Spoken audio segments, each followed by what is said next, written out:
इस संसार का जो भी प्राणी जो भी कर्म करता हो, वो कर्म प्रायः और प्रायः केवल और केवल सुख प्राप्त करने के लिए करते हैं महाराज। हमें ये कर्म करने से सुख मिलेगा महाराज।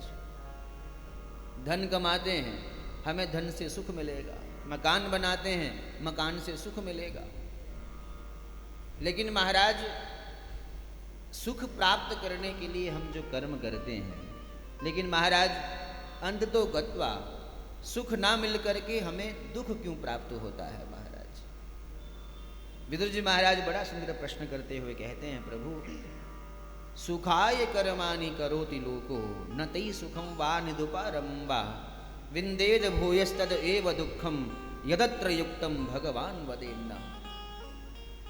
मानव मात्र सुख प्राप्त करने के लिए अपना कर्म करता है, लेकिन महाराज सुख प्राप्त होता नहीं है, बदले में दुख ही प्राप्त होता है महाराज। और यदि दुख ही प्राप्त होना है तो सुख प्राप्ति की व्यक्ति इच्छा ही क्यों करता है महाराज? इसलिए महाराज कृपा करके आप मेरे संदेह को दूर कीजिए। मैत्रेय महाराज कहते हैं, विदुर जी मैं जानता हूं आप परम ज्ञानी हैं, आप धर्मराज जी के अवतार हैं। मांडव्य ऋषि के शाप से आप महाराज दासी पुत्र विदुर बन करके आए। मैं जानता हूं आप परम ज्ञानी हैं, केवल आप मुझे महत्व देना चाहते हैं, इसलिए बड़ा छोटा सा प्रश्न आपने मुझसे किया है महाराज। मैत्रेय जी महाराज कहते हैं, महात्मा विदुर इस संसार में सुख नाम की कोई वस्तु है ही नहीं महाराज।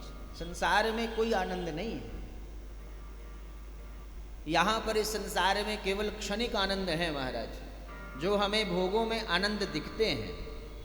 किसी को महाराज बहुत सुंदर भोजन खाने में आनंद आता हो महाराज, किसी को भोजन में आनंद दिखता हो, सुंदर सुंदर पकवानों में आनंद दिखता हो महाराज, तो महाराज बहुत बहुत अधिक जब वो प्रसाद पाने लगेगा, पकवान पाने लगेगा, तो एक समय आएगा भोगे रोग भयम, बहुत भोग भोगने के बाद शरीर में रोग आ जाते हैं महाराज। और जब रोगों ने ग्रसित कर लिया इस शरीर को, जिस भोगों में हमें आनंद दिखता था अब वो आनंद नहीं रहा महाराज, अब तो दुख प्राप्त हो गया महाराज।